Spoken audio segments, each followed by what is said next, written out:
ನಮ್ಮ ದೇವರು ಕರ್ತನಾದ ಯೇಸು ಕ್ರಿಸ್ತನ ನಾಮದಲ್ಲಿ ಅನುದಿನದ ಆಹಾರ ಪ್ರಿಯರಿಗೆ ಪ್ರೀತಿಯ ಶುಭಾಶಯಗಳು.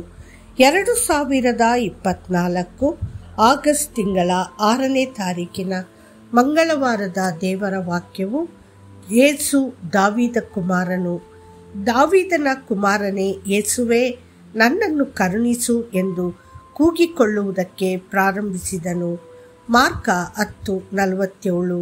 ಈ ವಾಕ್ಯದಲ್ಲಿ ಕ್ರಿಸ್ತನನ್ನು ಯೇಸು ಮತ್ತು ದಾವೀದ ಕುಮಾರ ಎಂದು ಕರೆಯಲಾಗುತ್ತದೆ. ಅದೇ ಘಟನೆಯನ್ನು ಮತ್ತಾಯನ ಸುವಾರ್ತೆಯಲ್ಲಿ ದಾಖಲಿಸಿದಾಗ ಇನ್ನೊಂದು ವಾಕ್ಯವನ್ನು ಸೇರಿಸಲಾಗುತ್ತದೆ. ಕರ್ತನು ಬರ್ತಿಮಾಯನು ಕರ್ತನ ಹೆಸರನ್ನು ತಿಳಿದಿದ್ದನು. ಯೇಸು ಎಂಬುದು ದೇವರು ಕೊಟ್ಟ ಹೆಸರು. ದೇವದೂತನು ಯೋಸೇಫನ ಕನಸಿನಲ್ಲಿ ಕಾಣಿಸಿಕೊಂಡನು.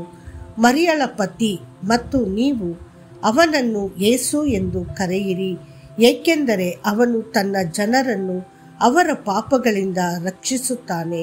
ಮತ್ತಾಯ 1:21. ಕರ್ತನಾದ ಯೇಸು ಪಾಪ, ಶಾಪ, ರೋಗ ಮತ್ತು ಸೈತಾನನ ಹಿಡಿತದಿಂದ ಮಾನವ ಕುಲವನ್ನು ರಕ್ಷಿಸುತ್ತಾನೆ. ಅವನು ನರಕ ಮತ್ತು ಶಾಶ್ವತ ಬೆಂಕಿಯಿಂದ ವಿಮೋಚನೆಗೊಳ್ಳುತ್ತಾನೆ. ನಾವು ಅವನನ್ನು ಪ್ರೀತಿಯಿಂದ ಯೇಸು ಸಂರಕ್ಷಕನು ಎಂದು ಕರೆಯುತ್ತೇವೆ. ಮೊದಲನೆಯದಾಗಿ ಬರ್ತಿಮಾಯನು ಯೇಸುವನ್ನು ನಜರೇತಿನ ಯೇಸು ಎಂದು ಕರೆದನು.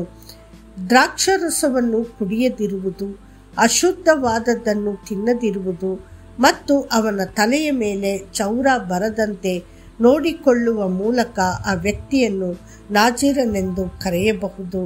ಉದಾಹರಣೆಗೆ, ಸಂಸೋನನು ನಾಜೀರನಾಗಿ ಹುಟ್ಟಿ ಬೆಳೆದನು, ಆದರೆ ಯೇಸು ನಜರೇತಿನಲ್ಲಿ ಜನಿಸಿದ ಕಾರಣ ನಜರೇನ್ ಎಂದು ಕರೆಯಲಾಯಿತು. ಒಮ್ಮೆ ಯೇಸು ಸಭಾಮಂದಿರದಲ್ಲಿ ಬೋಧಿಸುತ್ತಿದ್ದಾಗ ಅಶುದ್ಧಾತ್ಮವುಳ್ಳ ವ್ಯಕ್ತಿಯೊಬ್ಬನು, ನಜರೇತಿನ ಯೇಸುವೆ, ನಮ್ಮ ಗೊಡವೆ ನಿನಗೇಕೆ? ನಮ್ಮನ್ನು ನಾಶ ಮಾಡುವುದಕ್ಕೆ ಬಂದೆಯಾ? ನಿನ್ನನ್ನು ಬಲ್ಲೆನು, ನೀನು ದೇವರು ಪ್ರತಿಷ್ಠಿಸಿದವನೇ ಎಂದು ಕೂಗಿ ಹೇಳಿತು. ಯೇಸು ಅದನ್ನು ಗದರಿಸಿ, ಸುಮ್ಮನಿರು, ಇವನನ್ನು ಬಿಟ್ಟು ಹೋಗು ಎನ್ನಲಾಗಿ. ಮಾರ್ಕ 1:24-25. ಎಲ್ಲ ಜನರು ಯೇಸುವನ್ನು ಗಲಿಲಿಯ ನಜರೇತಿನ ಪ್ರವಾದಿ ಎಂದು ತಿಳಿದಿದ್ದರು. ಮತ್ತಾಯ 21:11. ಆತನ ಪುನರುತ್ಥಾನದ ನಂತರವೂ ಆತನನ್ನು ಶಿಲುಬೆಗೇರಿಸಿದ ನಜರೇತಿನ ಯೇಸು ಎಂದು ಕರೆಯಲಾಯಿತು. ಮಾರ್ಕ 16:6. ಆದರೆ ಈ ಲೋಕದಲ್ಲಿ ಕರ್ತನ ಶುಶ್ರೂಷೆಯ ದಿನಗಳಲ್ಲಿ ಕೆಲವು ಜನರು ನಜರೇತ್ ಪಟ್ಟಣದ ವಿರುದ್ಧ ದ್ವೇಷವನ್ನು ಹೊಂದಿದ್ದರು.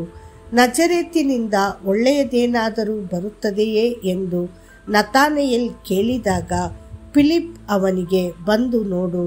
ಯೋಹಾನ 1:46. ನಜರೇತಿನ ಯೇಸುವಿನ ಮೂಲಕ ಸಾವಿರಾರು ಜನರು ಪ್ರಯೋಜನ ಪಡೆದಿದ್ದಾರೆ. ಬರ್ತಿಮಾಯನು ಅವನ ದರ್ಶನವನ್ನು ಪಡೆದನು.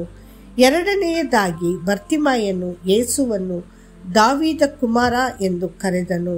ಹೊಸ ಒಡಂಬಡಿಕೆಯ ಮೊದಲ ವಾಕ್ಯವು ದಾವೀದನ ಕುಮಾರನಾದ ಯೇಸು ಕ್ರಿಸ್ತನ ವಂಶಾವಳಿಯೊಂದಿಗೆ ಎಂಬುದಾಗಿ ಪ್ರಾರಂಭವಾಗುತ್ತದೆ. ಮತ್ತಾಯ 1:1. ಪ್ರಕಟಣೆ 5:5 ಹೀಗೆ ಬರೆಯಲಾಗಿದೆ. ಪ್ರಕಟಣೆ 5:5, ಅಳಬೇಡ, ಅಗೋ, ಯೂದ ಕುಲದಲ್ಲಿ ಜನಿಸಿದ ಸಿಂಹವು ದಾವೀದನ ಅಂಕುರದವನು ಆಗಿರುವಾತನು ಜಯ ಹೊಂದಿದನು. ಆತನು ಆ ಸುರುಳಿಯನ್ನು ಅದರ 7 ಮುದ್ರೆಗಳನ್ನು ಬಿಚ್ಚುವನು ಎಂದು ಹೇಳಿದನು. ದೇವರ ಮಕ್ಕಳೇ, ನೀವು ಯೇಸುವನ್ನು ದಾವೀದನ ಕುಮಾರ ಎಂದು ಕರೆಯುವಾಗ ಅವನು ಖಂಡಿತವಾಗಿಯೂ ನಿಮ್ಮ ಜೀವನದಲ್ಲಿ ಅದ್ಭುತಗಳನ್ನು ಮಾಡುತ್ತಾನೆ. ನೆನಪಿಡಿ, ನಾನು ದಾವೀದ ವಂಶವೆಂಬ ಬುಡದಿಂದ ಹುಟ್ಟಿದ ಚಿಗುರು, ಅವನ ಸಂತತಿಯು ಉದಯ ಸೂಚಕವಾದ ಪ್ರಕಾಶವುಳ್ಳ ನಕ್ಷತ್ರವೂ ಆಗಿದ್ದೇನೆ. ಪ್ರಕಟಣೆ 22:16. ಕರ್ತನು ನಿಮ್ಮನ್ನು ಆಶೀರ್ವದಿಸಲಿ. ಆಮೇನ್.